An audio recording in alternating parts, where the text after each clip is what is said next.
Hey, it's Ben here from Dreamer, and I'm just sitting down with Liam Wallis, who's the founder of HIP Hype, an ethical and design-focused multidisciplinary company in Melbourne. And they create and deliver buildings, they provide sustainability advice, and they facilitate collaborative work share spaces. Welcome, Liam. Thanks, Ben. You've just done my job for me. We aim to please.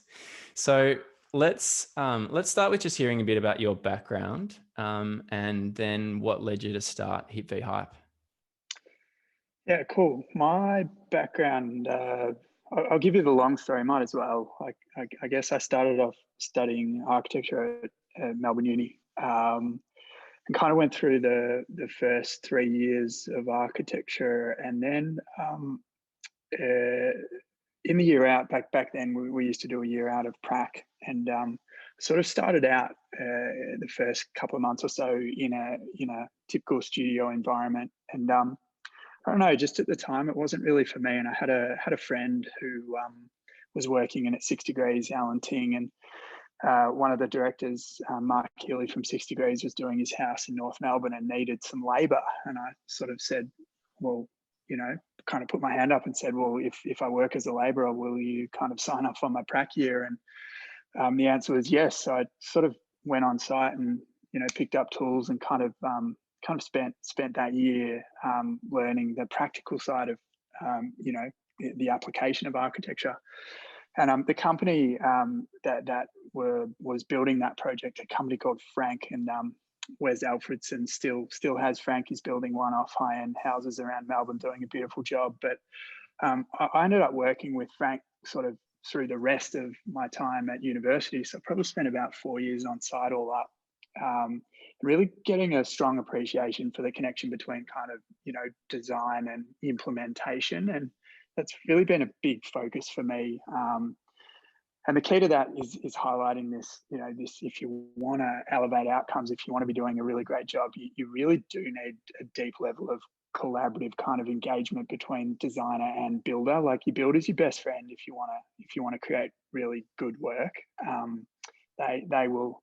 Yeah, and particularly trades on site as well. Like, the knowledge that they have will help you elevate your design. And I sort of learnt that hands on. And after the prac year, I actually kind of took some time out in Copenhagen and went and studied over there and at the Royal Danish Academy of Fine Arts. And for me, that was a real eye opener. It was sort of like a big step change. I sort of saw these buildings that they were producing in Copenhagen, and just the quality and attention to detail, and just that value of design, I guess, that Scandinavians just really have a deep appreciation for. And sort of just this question kind of in the back of my mind: well, why aren't we doing this? Why aren't we achieving this level of design back in Australia? And I'd say this was early thousands, right? So at that time, probably a couple of really great DCM examples of contemporary architecture and a few Fender Castellitti's buildings around, but on the whole, nowhere near what it's like today. And I sort of at that point made the decision. Look, I want to go client side. I want to figure out how to enable these sorts of outcomes. I want to understand kind of the development side equation. I want to understand how to pull together a project to better enable these sort of design outcomes. So I came back to Melbourne and entered into the double degree of property and architecture, and kind of that really set my course to today, really. So in establishing HIP versus HYPE, I guess, working in commercial development for sort of 10 or so years, and really kind of had the opportunity to set HIP versus HYPE up. And HIP versus HYPE, I guess, is a combination of all of those experiences. It's this deeply collaborative kind of intersection between development skill through a design lens. We want to be building better, more sustainable buildings. So the natural progression there was to establish our own sustainability consultancy to give us sort of an evidence-based approach, a detailed appreciation of what sustainability means. So just to clarify on that one a bit, tell us. So it is quite an unusual mix of services that you guys have. So so maybe just talk us through a little bit about each of those services, and then hearing about how you got to that mix I think is really worth just talking about, spending a bit of time on. Yeah, look, like my fundamental role within HIP Hype, I run the development business. So what we're trying to do with our development business is elevate outcomes. We're trying to kind of lead the industry. So we're trying to do that at a boutique scale, at a scale that enables us to sort of take risks that potentially you wouldn't be able to take at a larger scale. So we want to be, working with leading architects, and we want sustainability to be at the forefront. So to give us that ability, we established the sustainability consultancy. There's two parts to our sustainability consultancy. There's the buildings team, led by Claire Parry, and there's a cities and regional team led by Gavin Ashley. Everything we do is about impact. Everything we do is about trying to make tomorrow better than today. And the intersection between cities and buildings and projects is a really good example of that. So cities and regions thinks about sustainability in a 10, 20, 30-year context. So it's about strategy and policy. So local government, state government, planning scheme, planning policy frameworks, having sustainability, or getting in there as a consultant and having sustainability front and center. So as decisions are made about what our city looks like in 10, 20, 30 years time, we're having an impact there. Buildings is much more about technical analysis. So Claire's a Passive House designer certifier. She's a mechanical engineer by training. We want that mix. Really importantly, we want that mix between engineering kind of technical capability, but also design appreciation. Like, our job is to enable better design outcomes, whilst at the same time providing really rigorous technical kind of analysis. And a little bit of a dichotomy there sometimes between, sustainability advice that might sort of be a limiting factor to sort of design vision, and we want to be the practice in there that's sort of elevating that end result. That's really important. So is that looking at ways to deliver the same kinds of outcomes that you would find in buildings that aren't as sustainably focused? Yeah, there's always that thing around windows. On a massive, beautiful window framing a view. Okay, so it might be facing west, and So how do we think?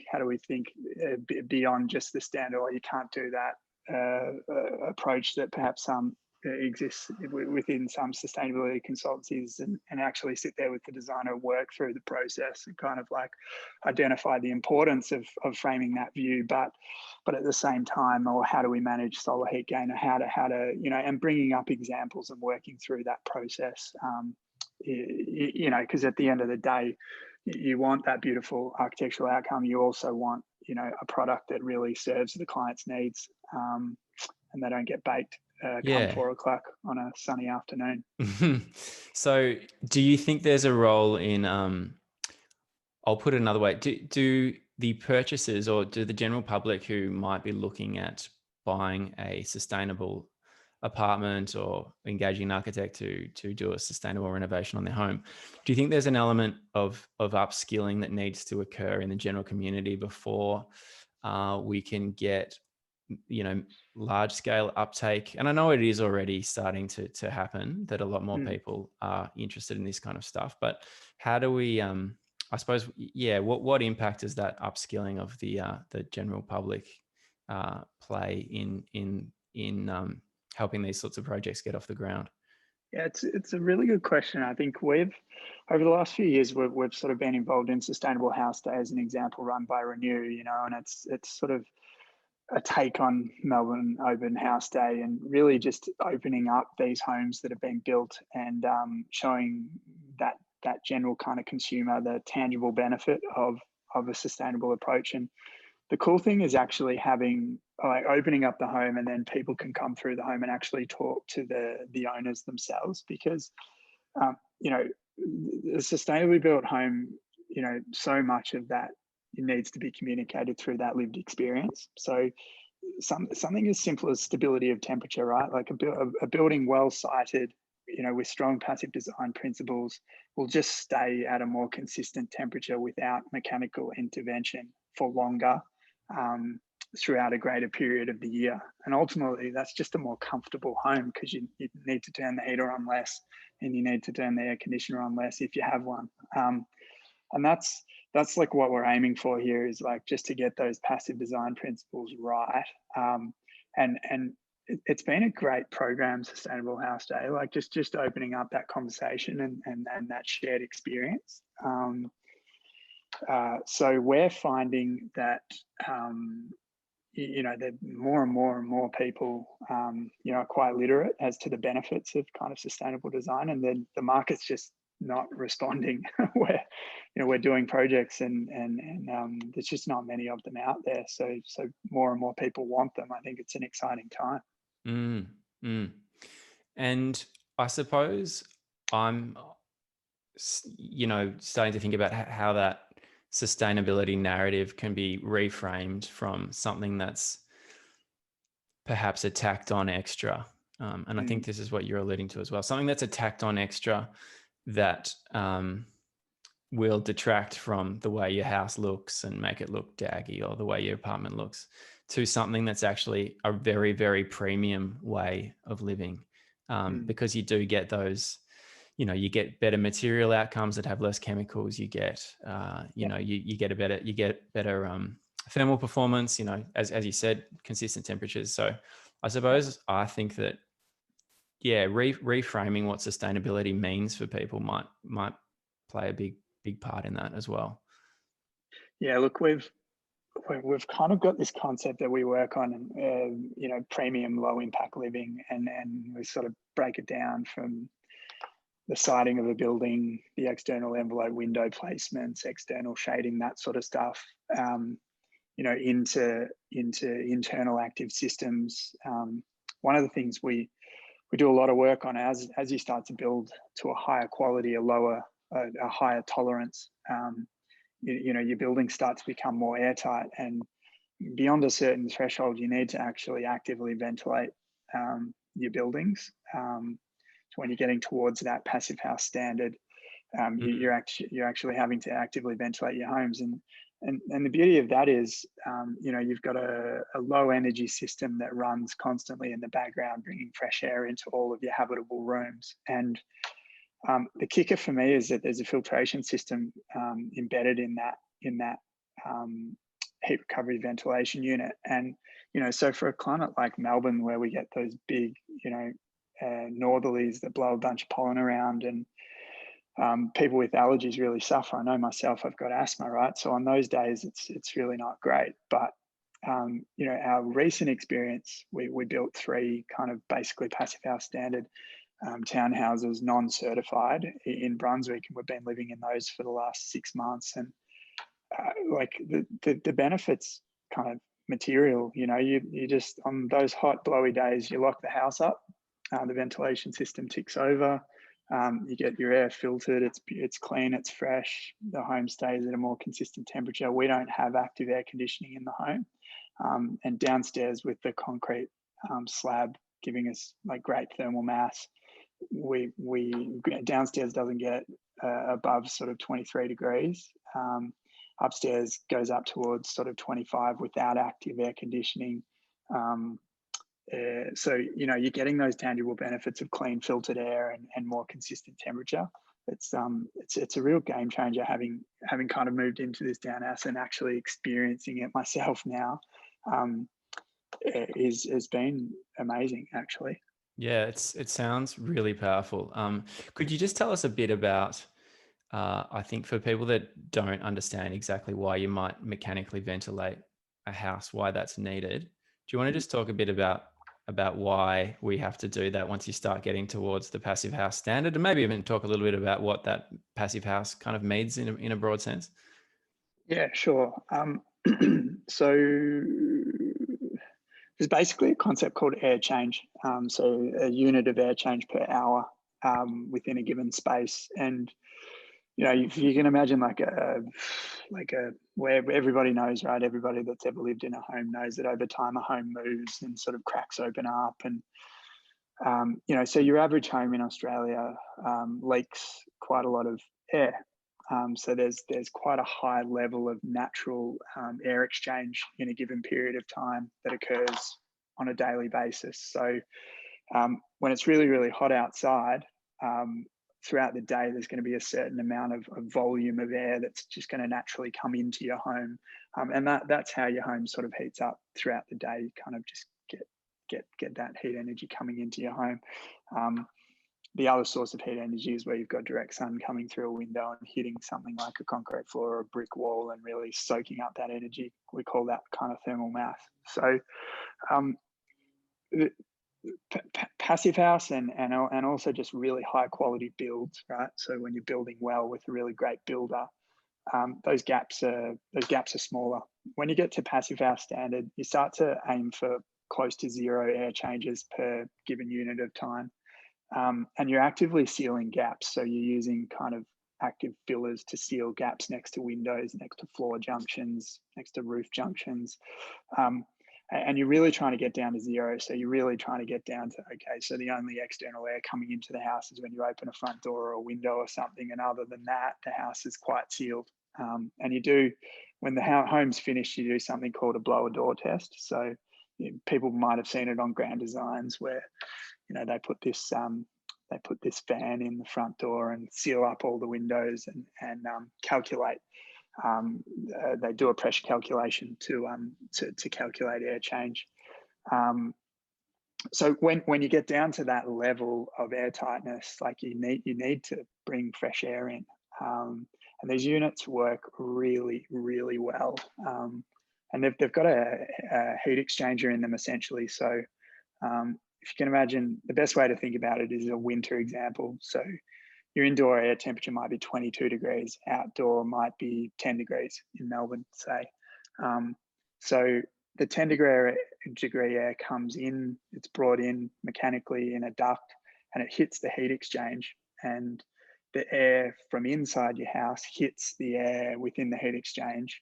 So 22 degrees hits 10 degrees, and the heat energy is exchanged. So the air coming in might go from 10 to sort of 18 degrees, say. So your differential is 18 to 22, about 4 degrees. So, in one of these highly efficient homes with a heat recovery ventilation unit installed, you're only needing to heat the air coming into the home up from 18 to 22 degrees. So your overall heating requirement is significantly reduced. So your overall energy to heat requirement. And in some of these homes, they're so efficient that just like the heat from your body, like if a family is living in the home, the heat from the day-to-day, from cooking, from like your fridge turned on, as an example, from general ambient lighting, is enough that you don't actually need a source of heating. And that's our experience in Davison Street, living there through winter. We have hydronic heating installed. We actually turned it off halfway through winter because we sort of had sun hitting the ground floor slab during the day that was sort of heating the slab up, and then emitting that heat later in the night. And upstairs, we found the house was getting too hot with the heating system on, so we actually turned it off and we stopped using it. So it'll be really interesting to see what our experience is like next year, whether we actually need heating in the home at all. It's pretty amazing. Wow. It's pretty cool. Yeah, very exciting stuff. All right, well, let's talk a little bit about your built work. So I'm interested to hear what you've got going on at the moment, but I'd love to hear also about what you think goes into the design of a great apartment and development. Yeah. We talk a lot about this idea that like some sites are just really difficult to build good apartments on. Yeah, I've definitely struck that before. Yeah, and I think that's one of the prevailing problems. Yeah, there's this idea that you can go and buy any site, and it's just all about buying it for the right price and then slamming on as many apartments as you can, and et cetera, et cetera.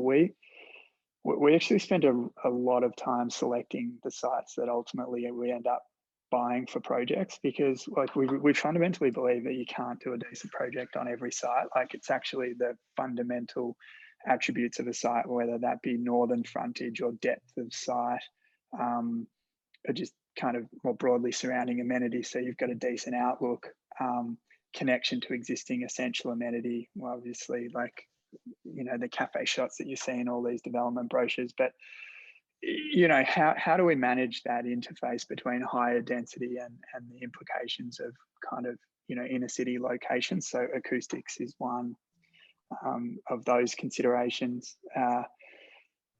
So yeah, from first principles, got to choose the right site.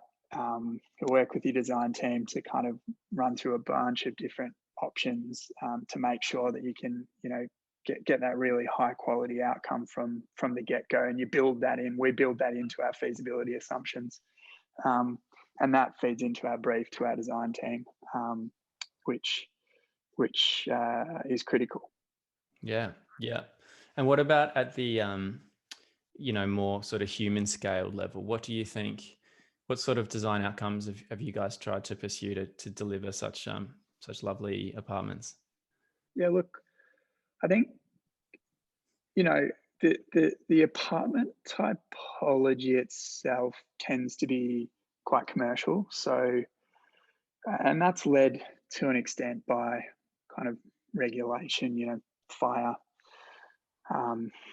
other kind of building code sort of limitations on what materials can be used in a higher density context. But we've really sought to introduce more natural materials where possible. So timber windows is one of the things that we include in all of our projects, in areas where it's easy to maintain, right? So we don't want to go and put timber windows on a high level building where you can't easily get to the timber and it's not easy to maintain over time. So we use timber in areas it's easy to get to, but just the introduction of that natural tactile material into kind of more broadly a commercial typology really adds a warmth and just that sense of home, that really, I think, makes a big difference. And I think, like, when we're starting to think about I don't know, I've got this image in my mind of a little apartment we stayed in Venice on one of our travels, and like walking up the stairs, and they're made from marble and they've been around for a long time, but they've sort of got these beautiful imprints of kind of over time people using the stairs, and it's just got this character and depth and warmth. And it's those elements that we extract from the apartments that we build in Melbourne, to the detriment of the user and the way that building relates to its context over time. We use these materials that have no soul. So for us, it's about trying to reintroduce those moments as much as possible. And Melbourne has been known, and more broadly Australia has been known for some not so great developments. And I mean, you've touched on some of it there, but what is it what is it about the sort of context of Australia that has tended to deliver these more commercially oriented and profit-driven developments that have had such poor design outcomes? Yeah, look, it's really complicated. There's a lot of different answers to this one. I think there's possibly two things that I think are relevant issues to kind of consider. I think this notion of pre-sales is an interesting one. So, and that's really bank led. So the bank won't provide a developer with the money the developer requires to build the project until they've received enough pre-sales off the plan sales. So that kind of like creates this little bit of an arms race where you get kind of a hype-led, agent-led approach to what a project needs in order to sell, in order to get pre-sales. It also sets up sort of like a disingenuous relationship between, buyer and seller. So, there's only so much detail you can show someone in a contract of sale, and inevitably there's going to be detail that sits outside of that contract of sale that can quite easily be taken out after something's been sold. So someone buys something, and they walk into it once it's complete. And you know, there's a really great Instagram account going around called Render versus Reality, right? Like, we're all aware of it. We see the beautiful marketing render, and then we see the building built, and there's a reasonable disconnect. So yeah, that's a big one for me. The other one is really just the volume and scale of some of these projects. So again, kind of comes down to finance, but like, at any given time, if you've got 100 apartments to sell, how many buyers, how many genuine owner occupier buyers are in the market at that point in time? You know, the assumption there is that an owner occupier buying is probably more considerate of the offer, takes a little bit more time, is perhaps you know, a harder sell, if you like. You know, the opposite to that is, well, your investor and their drivers are just different, right? So like, as long as you're ticking this box, this box, this box, and I'm getting this rental return, well, I don't really care what the material is. Is it low maintenance? You know, do I have to replace the carpet, you know, in 5 years, or can I use this cheap kind of commercial grade carpet and I replace it in 10 years? You know what I mean? Whereas an owner occupier might say, well, actually, like, I want that beautiful kind of wool blend because, you know, it's makes this apartment feel like a home. I don't want that kind of plasticky kind of commercial grade carpet. But you end up with those decisions being built in to the process in the way that the kind of you know, frameworks currently established. And you know, for us to circumvent that, we stay at kind of a boutique scale. We've got a very hands-on approach. We target owner occupiers, or we call them savvy investors. So investors that see the value in buying a high quality asset. They're buying not necessarily for that short term yield. They're buying for you know, a decent yield. They're buying for capital growth over time. They're also interested in just owning quality assets. I think there's you know, there's an industry that gets caught up in short-term yield and isn't really focused on, well, hang on a minute, this thing's worth $600,000-700,000. I'm putting quite a lot of investment into this. You know, you might want to actually consider the quality of that asset. Mm. Mm. And do you get a sense that things are starting to shift towards a more sort of design focused and good design outcome direction, or that things are shifting in the development world? I think things are shifting really quickly in Melbourne. Like, that's the context I understand in detail. We've got a hyper competitive market in Melbourne, kind of hyper competitive design space, hyper competitive boutique development space. You know, people are pushing boundaries, and we're starting to see some really great, you know, some really great examples of sort of boutique scale development. I think some of the interesting advances in the industry, you know, sort of this buy to rent or rent to buy, build to rent sort of style models that are building in sort of a better connection between the promoter, the developer, and what happens through the operational phase of an asset. You know, like your spec development play is, all right, just develop, build, sell, walk away. So some of these other models, where my build to rent model as an example, you know, the promoter, the developer, is taking potentially a 10-year position on an asset longer. So you know, that quality equation, the ability to be able to rent the asset at a premium consistently over time, minimize vacancy rates, demands a more holistic approach, a more integrated approach. So concepts like sustainability, the paybacks on investing in on-site generation of solar panels, the paybacks are there for the developer. But you know, we're also seeing really great examples in that spec space where, you know, there's sort of you know, power purchase agreements that exist. So you essentially a third party will come and put will maximize the size of a solar system. And then that's paid for by the people that use the solar system over time. So the residents, so the developer doesn't have to say, well, why am I spending $100,000 on a solar system that I get no benefit from? It's sort of like, well, you know, the residents themselves can enjoy the benefit and the payback of that solar system over time. And it's just more closely aligning incentives. I think those sorts of initiatives weaving their way into the market are driving, you know, better quality, more sustainable, more integrated outcomes. And we're seeing it across the board.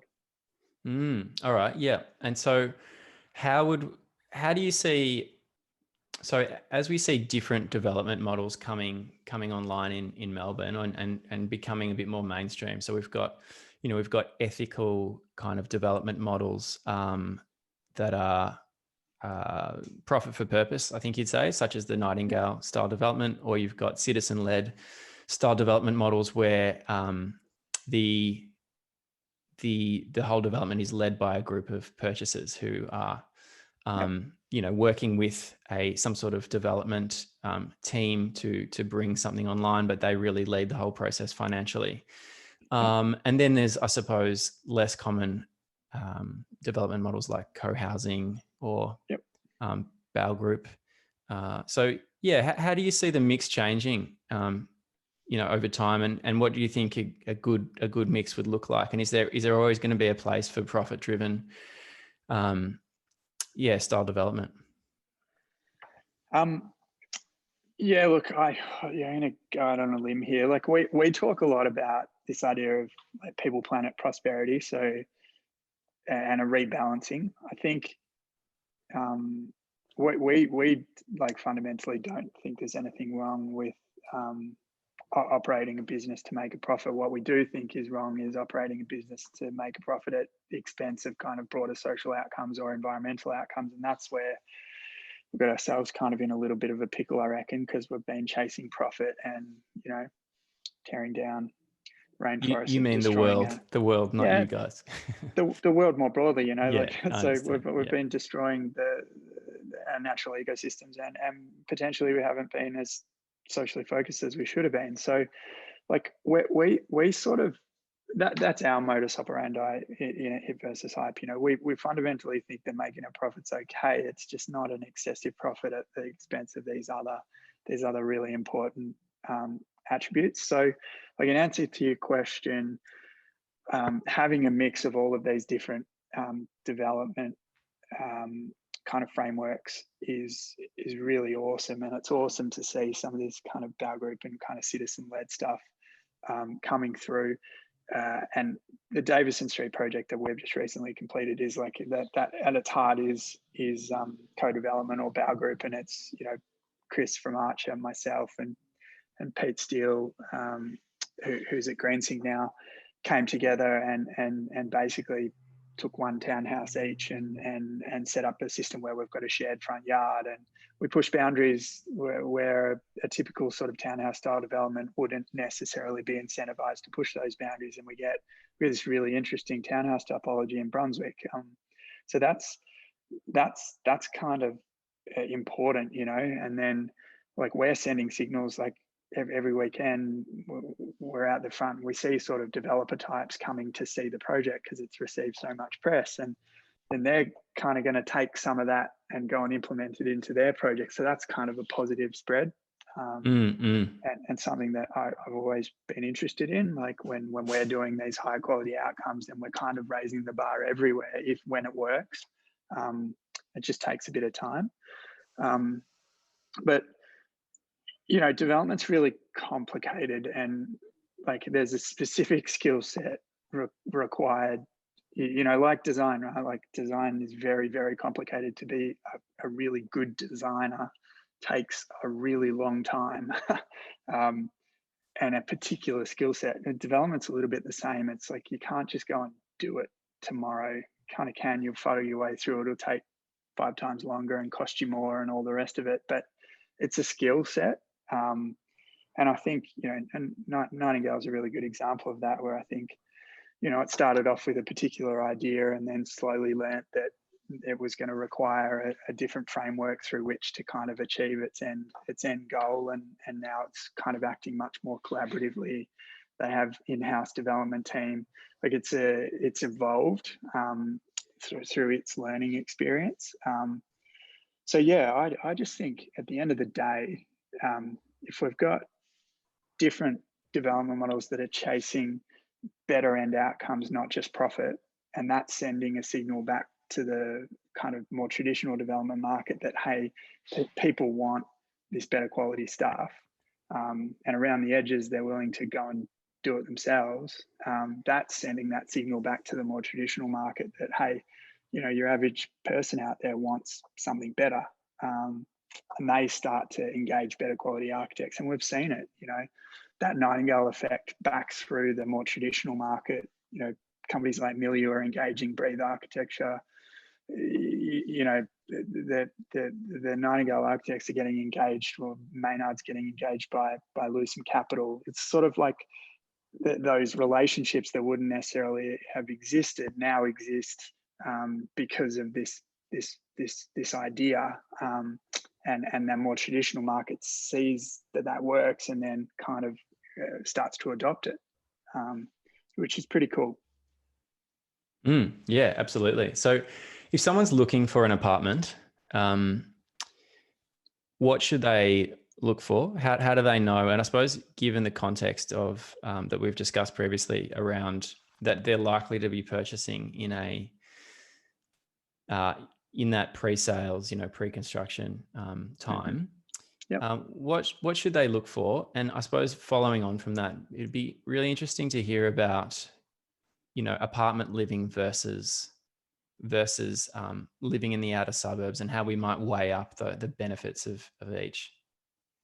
Yeah, it's I grew up down Parkdale Way, sort of outer suburbs at that time. Loved it up to a certain point. I think then you start to feel a little bit isolated. So like, I guess the connection side of apartment living is incredible, right? You get to live in the mix, in locations where sort of you've just got access to everything that's really great about inner city Melbourne. So location is really great. I guess there's sort of, you know, obviously there's compromise on size, so there's more compact living. So, but I think for me, what makes a really great apartment, again, those passive attributes. So access to natural light, ventilation.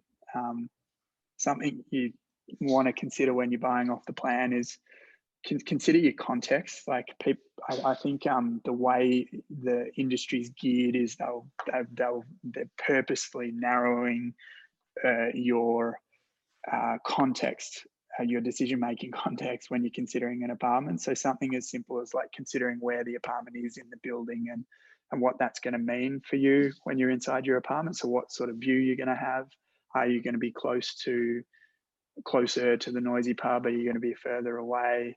Are you happy being on the busier corner because you get this really great view over a little village? Like these sorts of things that consider the context beyond just what the floor plan looks like that's being presented to you on a A3 piece of paper. would be my biggest piece of advice to anyone looking at an apartment. Cool.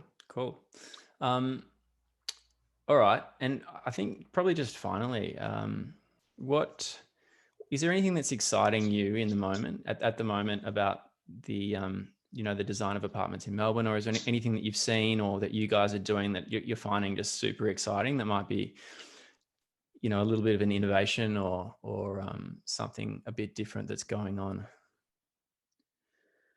Look, we there's so much detail that goes into there's so much detail that goes into these projects that there's a fair bit to get excited about. I guess, you know, one of the things we're working pretty heavily on is reducing the carbon footprint, so the embodied carbon footprint of our projects. So like being a little bit more considerate of where materials come from, how materials are sourced, and the really exciting thing, or the awesome thing about that, is the stories that then exist behind kind of the products. So the designers, the supply chains, the people that are producing, something as simple as a brick, right? Like there's a really big difference between like your average stock standard kind of suburban development brick and like a brick that's like got a beautiful texture and has depth and there's companies out there that are doing like bespoke bricks that aren't that expensive, and they've got awesome family stories, and so that sort of stuff's really cool. And from our perspective, it just takes more work. Like you've got to have that as a focus in what you want to do, to then find to go and find that brick in South Australia that is the same price almost as a standard brick, but has just so much more character. And I think that's the sort of stuff that I get excited about. It's kind of fun. And is there people? Do you get a sense that these smaller, more boutique, makers or manufacturers, is the number of them growing? Because I mean, it sounds to me like that's quite close to the kind of business that you're running and the kind of business model and market share that you desire to have. Yeah, look, I think they are growing. I think like our generation more broadly is sort of demanding